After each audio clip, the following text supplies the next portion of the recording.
பலி வேதத்தில் பலவிதமான பலிகள் சொல்லப்பட்டிருக்கு. நான் ஏற்கனவே உங்களுக்கு சொல்லியிருக்கிறேன். மறுபடியும் ஞாபகப்படுத்தி இன்றைக்கி ஒரு பலியை குறித்து நம்ம தியானிக்க போகிறோம். லேவியராகமம் 1ஆம் அதிகாரம் 3ஆம் வசனத்தில் தகன பலி என்று சொல்லப்பட்டிருக்கு. தகன பலி. இப்போ லேவியர் 2ஆம் அதிகாரம் 6ஆம் வசனத்தில் போஜன பலி சொல்லப்பட்டிருக்கிறது. 3ஆம் அதிகாரம் 7ஆம் வசனத்தில் நீங்கள் பார்த்தீங்கன்னா அங்கே சமாதான பலி, அது ஒரு பலி, சமாதான பலி. 4ஆம் அதிகாரம், இதெல்லாம் லேவியர் ஆகமத்தில் இருக்கிறது. 4ஆம் அதிகாரம் 1வது வசனம் பாவ நிவாரண பலி. 5வது குற்ற நிவாரண பலி, 5ஆம் அதிகாரம் 14ஆம் வசனத்தில்.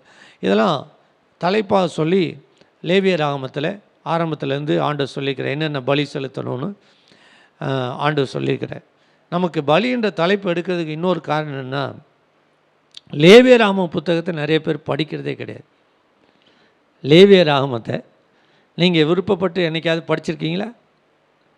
சங்கீதத்தை படிக்கிற மாதிரி விருப்பப்பட்டு படிச்சிருக்கீங்களா? நிறைய பேர் அந்த போர்ஷனை ஸ்கிப் பண்ணிட்டு தான் போயிருப்பாங்க. ஆனால் இந்த நாட்களில் பாருங்கள், அந்த லேவியர் ஆகம புத்தகம் புதுசாகவே இருக்கிறது, இப்போ பழசாக மாறிடுச்சு. ஏன்னா அடிக்கடி நம்ம என்ன செய்யலாம், இப்போ பேச சொன்னால் கூட மக்கள் அதில் தான் போய் தேட வேண்டிய பாருங்கள். அப்போ வேதத்தை படிக்க வைக்கிறது கூட ஆண்டவர் என்ன செய்திருக்கிறார், நமக்கு ஒரு தலைப்பை கொடுத்துருக்கிறார். அல்லேலூயா, ஆமென். 5 விதமான பலிகள், அதில் உள்ளடக்கிய இன்னும் ஒரு 5 பலிகள் இருக்குது. இது தலைப்பாக சொல்லப்பட்டிருக்கு. இதெல்லாம் ஆண்டவர் சொன்ன காரியங்கள். அதில் உள்ளடக்கிய இன்னும் ஒரு 5 தலைப்பு இருக்குது. அதை நான் லேவியராம் புத்தகத்தை மறுபடியும் படிக்கும்போது தான் அதை கண்டுபிடிச்சேன். இன்னொரு 5 பலிகள் சொல்லப்பட்டிருக்கு. லேவியராகமம் 7:12 ஸ்தோத்திர பலி சொல்லப்பட்டிருக்கு. என்னது? ஸ்தோத்திர பலி. அதே போல் லேவியராகமம் 7ஆம் அதிகாரம் 16ஆம் வசனத்தில் பொருத்தனையாகிய பலி. பொருத்தனை என்பது ஒரு பலி. எப்தா பொருத்தனை செய்து அதை என்ன செய்தார்? யாரை பார்த்தீங்களா? அது ஒரு பொருத்தனை பலி. 7ஆம் அதிகாரம் 16ஆம் வசனத்தில் இன்னொரு காரியம் சொல்லப்பட்டிருக்கிறது, உற்சாக பலி. என்னது? வாயத்தரன்னு சொல்லுங்கள், உற்சாக பலி. 7ஆம் அதிகாரம் 30ஆவது வசனத்தில் அசைவாட்டும் பலி என்று சொல்லப்பட்டிருக்கு. அசைவாட்டும் பலி. 7ஆம் அதிகாரம் 37ஆவது வசனத்தில் பிரதிஷ்டை பலி என்று சொல்லப்பட்டிருக்கு. அப்போது மொத்தம் எத்தனை பலிகள் அங்கே இருக்குன்னா, கிட்டத்தட்ட 10 விதமான பலிகளை ஆண்டவர் சொல்லியிருக்கிறார். இஸ்ரவேல் ஜனங்களுக்கு செலுத்த வேண்டும் என்று சொன்னது 10 விதமான பலிகள். இப்போ நான் உங்களுக்கு சொன்னது, நீங்கள் காலையில் மெசேஜ் பார்த்தீங்கன்னா 2 விதமான பலிகளை குறித்து உங்களுக்கு சொல்லியிருக்கிறேன். தகன பலி, சர்வாங்க தகன பலி முதல் நாள் பேசும்போது, அடுத்து போஜன பலி என்று சொன்னேன். நேற்றைக்கு நம்ம மத்தியில் பேசின கிருபைராஜ் அவர்கள் எதை குறித்து பேசினார்? சமாதான பலி. சமாதான பலி. இன்றைக்கு ஒரு பலியை குறித்து நம்ம பார்க்கலாம். அது என்னென்னா பாவ நிவாரண பலி. அல்லேலூயா. இது லேவியர் ஆகமம் 4ஆம் அதிகாரம் 1 முதல் 5 வசனங்களில் சொல்லப்பட்டிருக்கிறது. 4ஆம் அதிகாரம் 13ஆம் வசனத்தில் சொல்லப்பட்டிருக்கிறது. 8ஆம் அதிகாரம் 17ஆவது வசனத்தில் சொல்லப்பட்டிருக்கிறது. பாவ நிவாரண பலி. இந்த பாவ நிவாரண பலி எதற்காக செலுத்தப்படுகிறது? 4ஆம் அதிகாரம் லேவியர் ஆகமம் திருப்பி வைத்துக் கொள்ளுங்கள். 4ஆம் அதிகாரம், அதில் ஏன் ஒரு மனிதன் பாவ நிவாரண பலி செலுத்தணும், எதற்காக செலுத்தணும்? 4ஆம் அதிகாரம் 2ஆம் வசனம்.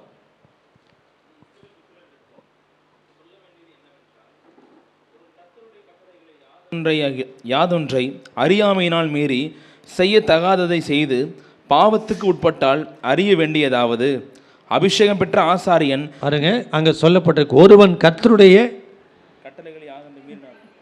கட்டளைகளில் யாதொன்றை அறியாமையினால் மீறி, அல்லேலூயா, செய்யத்தகாததை செய்து பாவத்திற்குட்பட்டால் அவன் செலுத்த வேண்டிய பலிதான் பாவ நிவாரண பலி. அல்லேலூயா. கர்த்தருடைய கட்டளையை மீறி செய்யணும். அறியாமல் செய்தது, அறிந்து செய்தது வேறு, அறியாமல் செய்ததுக்கு வேறு. அறியாமல் செய்ததற்கு தண்டனை குறைவு, அறிந்து செய்கிறவளுக்கு அநேக அடிகள் அடிக்கப்படும். புரியுதா உங்களுக்கு? ரூல்ஸ் தெரிஞ்சவங்களுக்கு தான் ஒரு டிராஃபிக் போலீஸு ஒரு தவறு செய்கிறாரு, மீறி வந்து கட்டளையை மீறி இல்லை அந்த விதியை மீறி போகிறாரு, அவருக்கு ஃபைன் போடுறாங்கன்னு வச்சுக்கோங்களேன். அவரை கோர்ட்டுக்கு கொண்டு போனால் நான் தெரியாமல் வந்துட்டேன்னு சொன்னார்னா என்ன சொல்லுவார் ஜட்ஜி? சொல்ல முடியுமா? உனக்கு விதியே தெரியுமாப்பா சொல்லுவார்ல. விதி தெரிந்தவர்களுக்கு தண்டனை அதிகம், நல்லா தெரிந்து கொள்ளுங்கள். விதி அறியாமல் செய்த பாவத்திற்கு தண்டனை குறையும். இந்த உலகத்தில் நம்ம நினைப்போம், இந்த உலகத்தில் இருக்க மனுஷன் எப்படி இருக்கிறானே, நமக்கே எப்படி நடக்குது? நீங்கள் விதியை அறிந்தவர்கள், கட்டளை அறிந்தவர்கள், உங்களுக்கு தான் சிக்ஷை இருக்கும். அல்லேலூயா, ஆமென். ரூல்ஸ் தெரிஞ்சவங்க தான் தண்டனை அதிகம். அறியாமல் செஞ்சிட்டேன் அப்படின்னா கோர்ட்டில் வந்து என்ன உண்டு? மன்னிப்பு உண்டு. நான் தெரியாமல் செஞ்சிட்டேன், அறியாமல் பேசிட்டேன் அப்படின்னு மன்னிப்பு கேட்பாங்க. சில சொல்லிட்டு செஞ்சுட்டு அவங்களுக்கு என்ன உண்டு? மன்னிப்பு உண்டு. அதனால தான் ஆண்டவர் சொல்லியிருக்கிறாருங்க, அறியாமையில் செய்த ஒருவன் கட்டளையை அறிய 634 கட்டளைகள் இருக்கிறது, அதெல்லாம் எனக்கு தெரியல, படிக்கலை, அதனால நான் என்ன செஞ்சேன்? பாவம் செஞ்சிட்டேன். மீறி ஒருவன் செய்யும் பொழுது அவன் பாவ நிவாரண பலியை செலுத்த வேண்டும் என்று சொன்னான். அதாவது இதில் வந்து ஆசாரியன் இருப்பார், அடுத்து தலைவர் இருப்பாங்க, அடுத்து விசுவாச மக்கள் இருப்பாங்க, சாதாரண மனிதர்கள் இருப்பாங்க, ஏழைகள் இருப்பாங்க. ஒவ்வொருத்தருக்கும் ஏற்ற பலியை செலுத்தணும். இப்போது ஆசாரியன் வந்து இளங்காளையை செலுத்தணும். ஆசாரியன் சபை மக்கள் எல்லாருக்கும் இளங்காளையை செலுத்தணும் பலியாக. நீங்கள் அதே அதிகாரத்தில் நீங்கள் படிக்கலாம். பலிபொருளில் என்னென்ன சொல்லப்பட்டிருக்குன்னு லேவியராகமம் 4:1-5 சொல்லப்பட்டிருக்கிறது. இளங்காளை அது செலுத்தணும் ஆசாரியனுக்கும் சபை மக்களுக்கும். தலைவனுக்கு ஆண் ஆடு செலுத்தப்பட வேண்டும். யாருக்கு? தலைவர்களுக்கு. சாதாரண மனிதர்களுக்கு பெண் ஆடு செலுத்தப்பட வேண்டும். ஏழைகளுக்கு புறாக்கள் அல்லது பறவைகளில் பாருங்கள், இதெல்லாம் பலி செலுத்தணும்னு ஆண்டவர் சொல்லியிருந்தார். பாவ நிவாரண பலியா அதை எடுத்துக்கொண்டு வந்து ஆசாரியனிடத்தில் கொடுப்பாங்க. அந்த ஆசாரியன் அந்த பலிபீடத்தில் வைத்து அந்த தலையில் கையை வச்சு அந்த மனுஷனுடைய பாவங்களை, அவன் அறியாமல் செய்த பாவத்தை மன்னிக்கும்படியாக அங்கே அந்த பலி மிருகத்தை கொன்று அதனுடைய இரத்தத்தை எடுத்து அவன் தெளிக்க வேண்டும், கொம்புகளில் பூச வேண்டும். 7 முறை அந்த இரத்தத்தை தெளிக்க வேண்டும் என்று வேதம் சொல்கிறது. அந்த இரத்தத்தை எடுத்து 7 முறை தெளித்து அதை அங்கே தகனிக்க வேண்டும். தகனித்து விட்டு இந்த குற்ற நிவாரண பலியில் ஒரு ஸ்பெஷல் இருக்குது. என்ன அப்படின்னா, லேவியராகமம் 4ஆம் அதிகாரத்தில் 14, 11, 12 படிங்களேன்.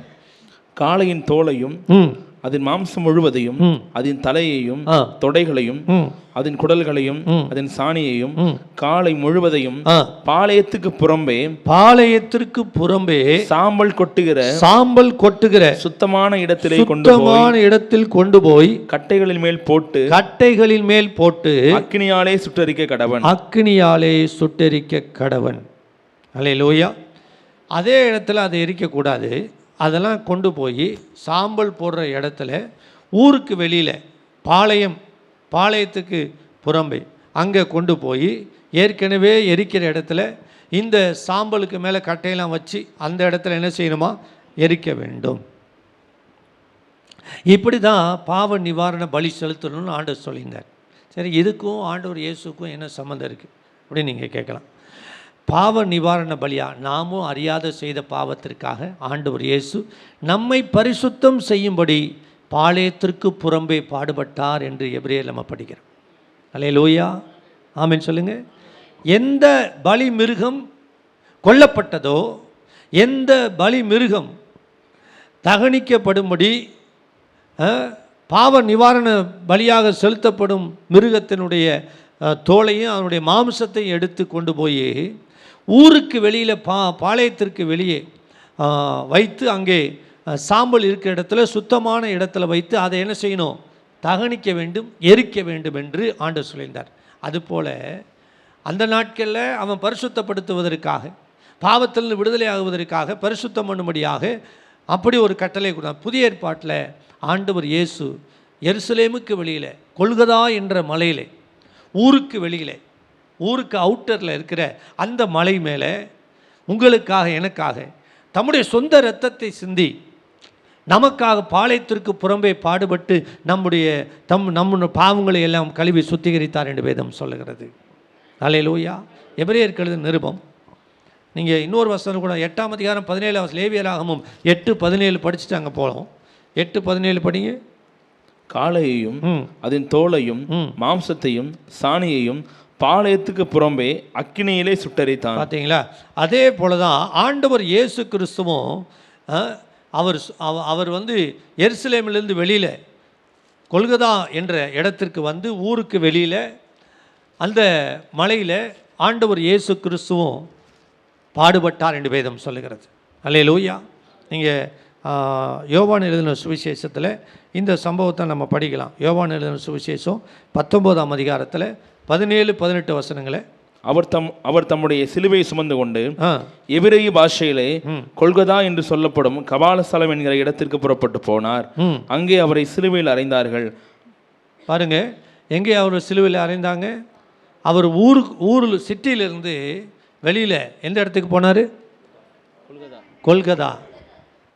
அந்த மலை மேட்டிற்கு ஆண்டவர் இயேசு சிலுவை சுமந்து கொண்டு போனார். அங்கே தான் அவரை என்ன செய்தாங்க? சிலுவையிலே அடித்தார்கள்.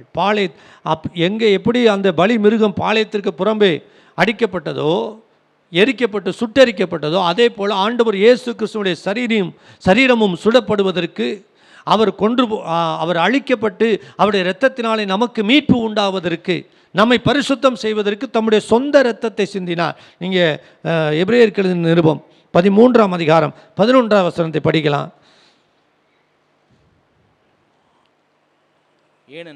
ஏனென்றால் எந்த மிருகங்களுடைய இரத்தமும் பாவங்களின் நிமித்தமாக பரிசுத்த ஸ்தலத்துக்குள் பாவங்களின் நிமித்தம் அறியாமல் செய்த ஒரு மனிதன் செய்த பாவங்களின் நிமித்தம் பரிசுத்த ஸ்தலத்திற்குள் பிரதான ஆசாரியனாலே கொண்டு வரப்படுகிறதோ அந்த மிருகங்களின் உடல்கள் பாளையத்துக்கு புறம்பே பாளையத்திற்கு புறம்பே என்ன செய்யப்படுமா? சுட்டரிக்கப்படும். அங்கே லேவிய ராமத்தில் சொன்னதை எபிரேயர் ஆக்கியோன் எழுதுறார். பாளையத்திற்கு புறம்பே சுட்டரிக்கப்படும். அதுபோல அந்தபடியே இயேசுவும் தம்முடைய சொந்த இரத்தத்தினாலே ஜனத்தை பரிசுத்தப்படுத்தும்படியாக நகரவாசலுக்கு புறம்பே பாடுபட்டார். ஹல்லேலூயா. அன்பு தேவ பிள்ளைகளே, ஆண்டவர் இயேசு கிறிஸ்துவும் அன்னைக்கு எப்படி பலி மிருகம் பாளையத்திற்கு புறம்பே பாடுபடும், ஆண்டவர் இயேசுவை எருசலேமிலே வச்சு என்ன செய்திருக்கலாம்? கொண்டிருக்கலாம். ஆனால் அவருடைய சிலுவையை அவர் எடுத்துக்கொண்டு அந்த கொல்கதா என்ற இடத்திற்கு தூக்கி சென்று அங்கே அவர் என்ன செய்தார்? சிலுவையில் அறையப்பட்டு மரித்தார். அல்லேலூயா.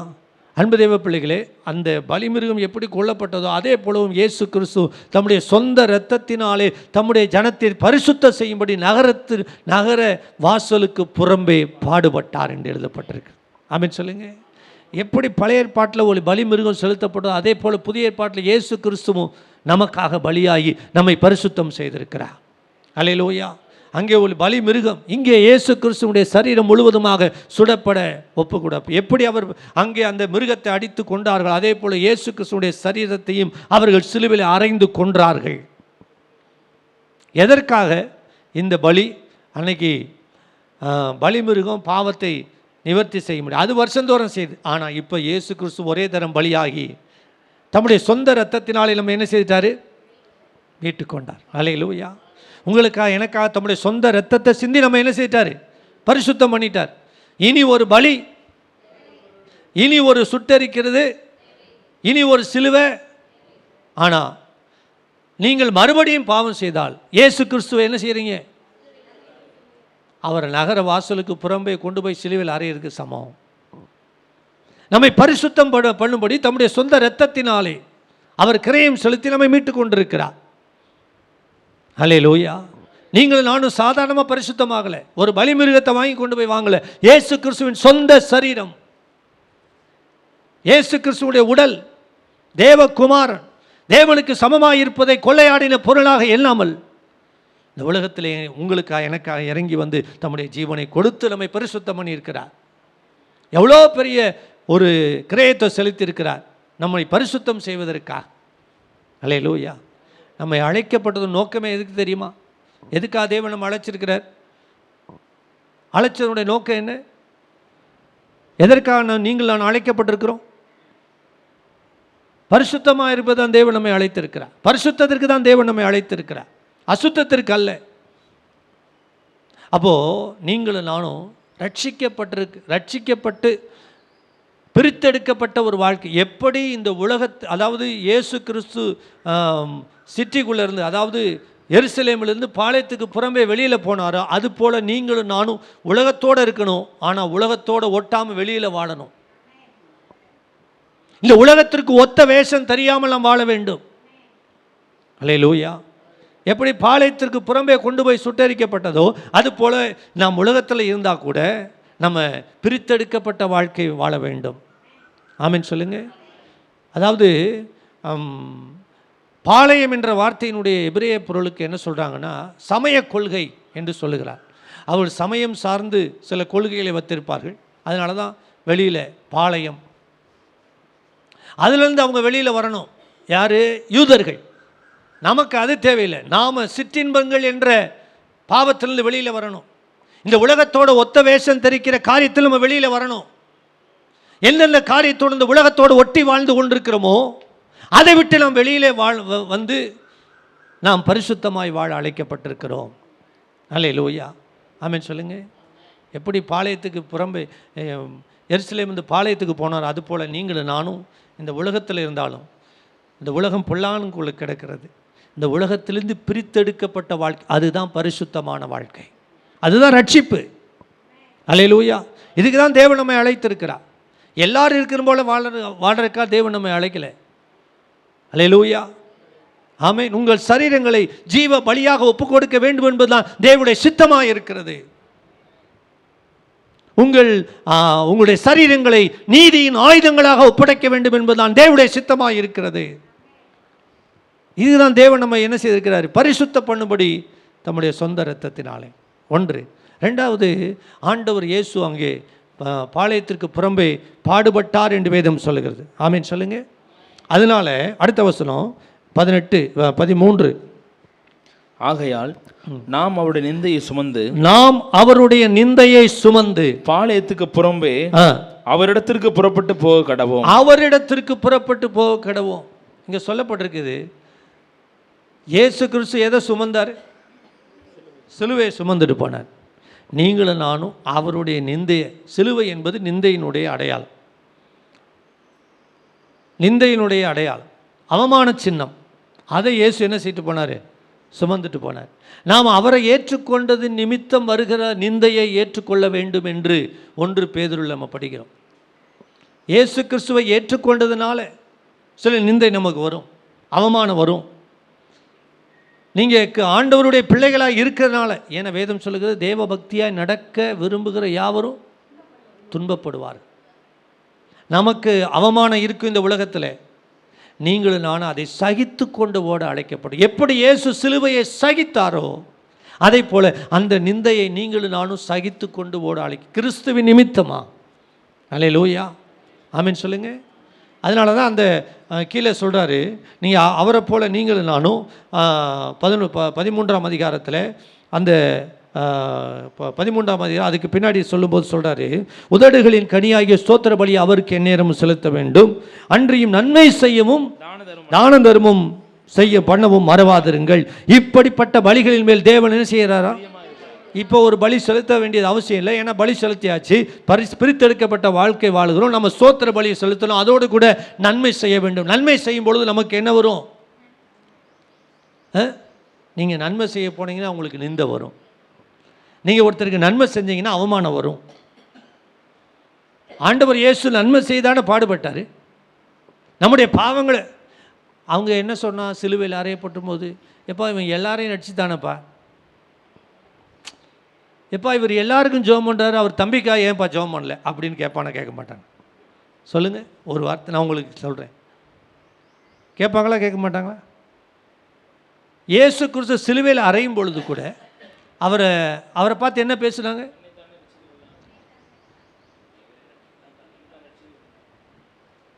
அவரையே ரட்சிக்க முடியல. அப்படிலாம் அவர் சிலுவையை விட்டு என்ன செய்யட்டும்? அவருக்கு இறங்குறதுக்கு அதிகாரம் இருந்துச்சா? அவரால் முடியுமா அது? இந்த பாத்திரம் என்னை விட்டு நீங்க கூடுமானால், ஆனால் அவருடைய சித்தத்திற்கு ஒப்பு கொடுத்திருந்தார். அல்லேலூயா. அவருக்கு எல்லா அதிகாரமும் இருந்துச்சு. இந்த உலகம் நம்மை பார்த்து பலவிதமான கேள்விகள் கேட்கும். ஆனால் நாம் நிந்தையை சுமந்து அவரோடு கூட ஓட அழைக்கப்பட்டிருக்கிறோம். அவமானத்தை சகித்து நம்ம நன்மை செய்யும் பொழுது சில பிரச்சனை வரும். நம்ம நன்மை செய்ய வேண்டும் என்று வேதம் சொல்லுகிறது. பாடுபடவும், அதற்கு நீங்கள் பரிசுத்தமாக அழைக்கப்பட்டவர்கள், அவரோடு கூட பாடுபட அழைக்கப்பட்டவர்கள். அல்லேலூயா. எப்படி பாடுபடலாம்? இப்படி தான். நீங்கள் நன்மை செய்யும் பொழுது சில பிரச்சனை உங்களுக்கு வரத்தான் செய்யும். அல்லேலூயா. இயேசு கிறிஸ்து இந்த ரட்சிப்பை நமக்கு சிலுவையில் பெற்றுத்தரும் பொழுது இந்த உலகம் அவரை என்ன செய்தது? அங்கே இருக்கிற மனிதர்கள் என்ன செய்தாங்க? தூஷித்தார்கள், நிந்தித்தார்கள். எவ்வளோ பெரிய அற்புதம் செய்தவர் ஏன்பா சிலுவையில் தொங்கிட்டு இருக்காருன்றான். அல்லேலூயா. ஆமென் சொல்லுங்கள் அன்பு தேவ பிள்ளைகளே. அப்போது நாம் பாடுபடவும் சகிக்கும் அதற்காக அழைக்கப்பட்டிருக்கிறோம். 1 பேதுருவில் நீங்கள் 2ஆம் அதிகாரத்தை நீங்கள் படிச்சிங்கன்னா அதில் 20-21 நீங்கள் குற்றம் செய்து அடிக்கப்படும் போது பொறுமையோடு சகித்தால் அதனால் என்ன கீர்த்தி உண்டு? நீங்கள் நன்மை செய்து பாடுபடும் போது பொறுமையோடு சகித்தால் அதுவே தேவனுக்கு முன்பாக பிரீதியாயிருக்கும். இதற்காக நீங்கள் அழைக்கப்பட்டு, இதற்காக நீங்கள் பல பரிசுத்தமாக இருக்கு மட்டும் இல்லை, அவரோடு கூட நிந்தையை சுமக்கவும் என்ன செய்யப்பட்டிருக்கிறீங்க. அதான் பவுல் சொல்லுகிறார். அந்த பேதுரு அழகாக சொல்கிறார். பவுல் பல இடங்களில் சொல்கிறார், பேதுரு இந்த இடத்துல சொல்கிறார். அல்லேலூயா. அன்பு தேவ பிள்ளை, நீங்கள் அழைக்கப்பட்டு ஏனெனில் கிறிஸ்துவும் உங்களுக்காக பாடுபட்டு நீங்கள் தம்முடைய அடிச்சுவடுகளை தொடர்ந்து வரும்படி உங்களுக்கு மாதிரியை பின்வைத்து போனார். அல்லேலூயா. நம்ம பரிசுத்தமாக வாழ அழைக்கப்பட்டவங்க, பாடுபட அழைக்கப்பட்டவங்க, அவருடைய சிலுவையை சுமக்க அழைக்கப்பட்டவர்கள், நிந்தையை சுமக்கவும் அழைக்கப்பட்ட. அதனால தான் இங்கே வேதம் சொல்லுது, ஸ்தோத்திர பலி செலுத்துங்க, பிறருக்கு நன்மை செய்யுங்கள். அல்லேலூயா. ஆமென் சொல்லுங்கள். ஆமாம், நன்மை செய்யும் பொழுது சில பிரச்சனை இருக்கும். அதெல்லாம் நம்ம சகிக்கணும்னு தெரிஞ்சால் நன்மை செய்யணும். அல்லேலூயா. ஆமென். நன்மை செய்ய மறவாதிருங்கள், தான தர்மம் செய்ய மறவாதிருங்கள். இந்த பலியின் மேலே தேவன் என்ன செய்கிறாரு? அல்லேலூயா. அப்போது நமக்கு இந்த நகரம் அல்ல, இந்த குடியிருப்பு அல்ல, நமக்கு நிலையான ஒரு நகரம் உண்டு. அதை நோக்கி நகருகிறவர்கள் தான் இதெல்லாம் சகிப்பாங்க. அதைத்தான் பேதுருவில் சொல்கிறாரு, எபிரேயர்கள் நிருபத்தில் சொல்கிறாரு, நிலையான நகரம் நமக்கு இங்கே இல்லை, வரப்போகிறதே நாடி தேடுகிறோம். நான் வரப்போகிறதை நம்ம என்ன செய்யணும்? நாடி தேடுகிறோம். அதனால் எருசலேமிலிருந்து அவர் வெளியில் போனதுனால நீங்களும் நானும் இந்த உலகத்தை விட்டு நம்ம ஒரு நாள் போக போகிறோம். நமக்கு ஒரு நிலையான நகரம் உண்டு. அல்லேலூயா. நம்முடைய குடியிருப்பு, அதுக்கு தேவையானது பரிசுத்தம், அதுக்கு தேவையானது இந்த உலகத்தில் பாடுகள். அல்லேலூயா. நமக்கு பாடுகள் இருந்தால் தான் பரலோகம் போக முடியும். ஆமென் சொல்லுங்கள். அல்லேலூயா. நிந்தையை சகிக்கணும், அந்த தேவன் விரும்புகிறார். இப்படிப்பட்ட பலிகளின் மேல் தேவன் என்ன செய்திருக்கிறார்? இன்னைக்கு பிரியமாக இருக்கிறார். அல்லேலூயா. இந்த வார்த்தைகள் உங்களை நிச்சயமாக தேற்ற நான் நம்புகிறேன். தேவன் நம்மை அழைத்திற்கான ஒரு நோக்கத்தை நீங்கள் அறிந்து கொள்ள வேண்டும். குற்ற நிவாரண பலியாக, பாவ நிவாரண பலியாக இயேசு கிறிஸ்து தம்மை தாமே பலியிட்டு நம்மை பரிசுத்தம் செய்திருக்கிறார். நீங்கள் நான் பரிசுத்தமாய் வாழ்ந்து நாம் பாடுபட்டு நாம் பரலோக ராஜ்யத்தை சுதந்திரிக்க வேண்டும் என்பது அவருடைய சித்தமாக இருக்கிறது. ஆமென் சொல்லுங்கள். இந்த உலகத்திற்குரியவைகள் நம்ம எதுவாக இருந்தாலும் ஆண்டவர் தர வல்லவராக இருக்கிறார். ஆனால் அதுக்கு மேலே இந்த மாதிரி பலிகள் மேலே தேவன் பிரியமாக இருக்கிறார். அல்லேலூயா. அவருடைய சித்தத்தை செய்து வாழ தேவன் விரும்புகிறார். கண்களை மூடி ஆண்டவர் நோக்கி ஜெபிப்போம். நல்ல தகப்பனே, இந்த காலை வேளைக்காக நன்றியோடு உம்மை துதிக்கிறோம். உம்முடைய பரிசுத்த சித்தத்தை நாங்கள் நிறைவேற்ற எங்களுக்கு உதவி செய். உம்மை போல நாங்கள் ஆண்டவரே அப்பா, இந்த நீ எப்படி சிலுவையில் அடிக்கப்பட்டு நிந்தையை சுமந்தீரோ அதை போல நாங்களும் எங்களுக்கு வருகிற பாடுகளை, நிந்தைகளை சுமந்து சகித்து கொள்ள எங்களுக்கு உதவி செய். எல்லாவற்றையும் சகிக்க எங்களுக்கு உதவி செய். சகித்து வாழ எங்களுக்கு உதவி செய். சகித்து வாழ, பரிசுத்தமாய் வாழ எங்களுக்கு உதவி செய்யும். இந்த உலகத்தை விட்டு பிரித்தெடுக்கப்பட்ட ஒரு வாழ்க்கை வாழ உதவி செய். ஜீவ பலியாக எங்களை அர்ப்பணித்து வாழ உதவி செய். இந்த காலைவெளியில் அப்படி செய்வதற்காக நன்றி. வந்திருக்கிற ஒவ்வொருவரையும் ஆசீர்வதி. ஒவ்வொருடைய தேவையிலும் ஒரு அற்புதம் செய்தல். இன்றைக்கு உடைய தேவைகள் சந்திக்கப்படுவதாக, அற்புதங்கள் நடப்பதாக, பலவீனங்கள் வியாதிகள் மாறுவதாக, நெருக்கங்கள் மாறுவதாக, பொருத்தனை ஜபங்கள் அங்கீகரிக்கப்படுவதாக, கடன் பிரச்சனை மாறுவதாக, தடைகள் உடைக்கப்படுவதாக. கர்த்தர் ஒவ்வொரு விண்ணப்பத்திற்கு செவி கொடுப்பீரா. இயேசுவின் நாமத்தில் ஜெபிக்கிறோம் நல்ல பிதாவே.